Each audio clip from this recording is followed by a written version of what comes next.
SOC 2 is one of the most popular compliance frameworks in the world, and the AICPA just announced one of the biggest changes to the framework in years. So today, we're going to talk about these changes, also known as points of focus, that have come in this new update to SOC 2. We'll also discuss what changes like these usually mean, what they are in this specific update, and how this impacts your business. While in Sprinto has helped hundreds of companies just like yours get SOC 2 compliant by leveraging compliance automation. Towards the end of the video, we learn about these changes to SOC 2 from a certified lead auditor and understand how companies get SOC 2 compliant faster, easier, and more effectively using Sprinto. Let's start with a quick brief. SOC 2 stands for System and Organization Controls, and it is an attestation standard developed by the AICPA, or the American Institute for Certified Public Accountants. At its crux, a SOC 2 report communicates that you maintain data security and safety. This involves an audit by an independent CPA firm where they assess whether controls you've set up follow best practices, more commonly known as the 5 trust service criteria, along with the control's overall scope in design. All of this is put into place so that in an ever-changing threat landscape, your stakeholders, be it customers, prospects, investors, partners, and more, know that you're safeguarding their data. This has made SOC 2 the de facto standard for service companies across the world, including SaaS companies, cloud service providers, and more. So, what's changed? SOC 2 undergoes frequent updates to make sure it's keeping pace with our ever-changing digital world. This new update to SOC 2 deals in part with the 5 trust service criteria I mentioned earlier, and I recommend watching the video top right corner now if you don't know what those are. Each trust service criteria contains a point of focus, basically additional guidelines that help you design and identify the right controls. There's nearly 300 of these in total. The 2023 update deals primarily with updating these points of focus. There are also some changes that address legal and regulatory requirements regarding privacy, and some changes to address data management like data storage, backup, and detection. Now, before we go any further, it's probably best to address the elephant in the room. Will these changes impact your software report or business? The short answer is not really.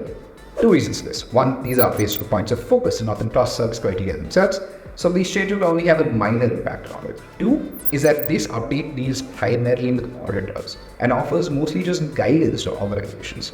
That being said, if you are a CISO and you'd like to know more about these changes, we've got you covered. Here's Dave Panel to take over.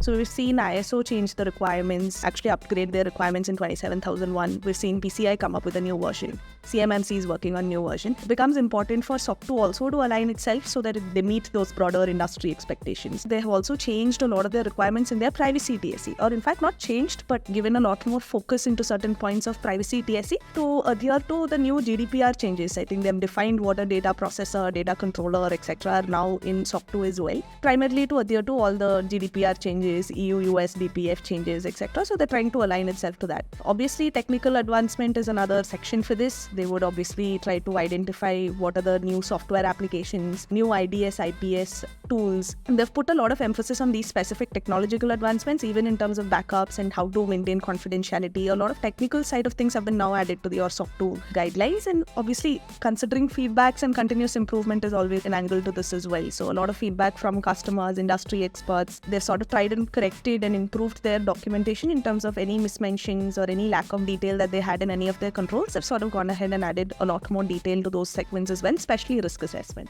So those are the reasons why they would typically look at upgrades to a framework. In a nutshell, there were no new TSCs added. None of the TSCs even changed. And none of these points of updated guidance are particularly mandatory or strict requirements in itself. But what have they incorporated? We can look at this from maybe a few angles. A few of them are for the SOC 2 auditors or the assessors itself. So a few of such changes include they have incorporated some new changes for the attestation standards. So the CPAs who do the attestation will have to adhere to these standards while they do the assessment and write the report, etc. So some of the changes are for them. They've also added some clarification in terms of independence in the responsibilities of a CPA. So CPAs who help also implement SOC 2 program, implement GRC tools, design this implementation for their customers, have to strictly keep themselves independent of the folks who are actually auditing and giving you your SOC 2 report. So a lot of clarification in terms of the responsibilities or segregation of duties have been sort of included in this version of guidance. Another point of focus is also for auditors, and even in fact companies who implement them are around how to consider controls that did not operate during this particular audit period. So it has always been a cause for confusion, and auditors have typically taken approaches that suits themselves best in a lot of these cases where controls are not implemented within the audit period. So your audit period can be a 3-month audit period or a 6-month audit period. How to evaluate controls are at annual in nature and wouldn't have fallen in within this period. So this time I think SOC 2 has provided a lot more guidance in terms terms of how to account for these controls that would have operated outside of the examination period. That's from an auditor standpoint. From an org standpoint, I think a few of the changes that have happened is a lot more clarity on how the risk assessment process should be. What are some important risks, especially technology companies should look at nowadays, how to evaluate inherent risk for those risk items and so on. There's a lot more clarity now in terms of the TSC, that is confidentiality and privacy, how to choose confidentiality or privacy, what are the controls a company should implement and what sorts of companies should implement such controls, etc. They've also gone into slight little bit more detail in terms of how to identify vendors versus sub-service organization. Again, this was a cause of confusion for a lot more organizations who don't clearly understand the difference between the two. SOC 2 has now provided very clear guidances on what a normal vendor would be like and what a sub-service organization would be like and what are appropriate controls and disclosures that you need to put in place for these two kinds of firms or partners that you would work with. Additional information on management review has been provided, so a lot of considerations that the senior management should take when they are reviewing their own InfoSec processes, and for each type of control has now been provided in this points of focus. Finally, also another thing that SOC 2 has given a lot of emphasis on this time is the SOC 2 Plus report. So typically there is a portion where you can declare additional criteria that you have implemented that don't fall within the regular SOC 2 TSCs, and this is usually a SOC 2 plus a few other controls. Now this new points of focus or guidelines have provided or included a lot more greater detail when and how a service organization should go for or present these new controls and get themselves certified and included as a part of their report. We can also look at this from lens of organizations that have already implemented SOC 2 and organizations are looking to implement SOC 2. So organizations who are already compliant with SOC 2 ideally do not have much to change immediately. As I mentioned earlier, there were no new TSCs that were added or even changed. However, who are still compliant can still incorporate these relevant changes to improve some clarity in their processes, etc. that will help them best represent their SOC 2 commitments. Apart from that, there is no timely change or requirements that an organization who's already compliant needs to look at. Organizations who are now looking towards SOC 2 should always obviously inquire with their implementation partners and CPAs or assessors that are helping them in order to help them basis the new points of focus so they can sort of ensure best practices are already implemented from the start.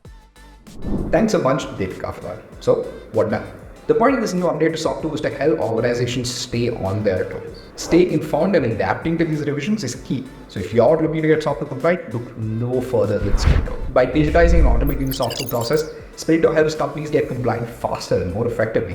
It empowers them to stay that way year-round instead of just doing an audit cycle. Companies just like yours get SOC 2 compliant with Sprinto save up 80% of their time, cost, and effort during the compliance process. Learn more by visiting sprinto.com or by booking a demo with one of our SOC 2 experts from the link. If you found this video useful, remember to like and subscribe, or even better, share the video with somebody else that you know would find it useful too. As always, if you have any questions, feel free to leave them in the comments below and we'll get back to you as soon as possible.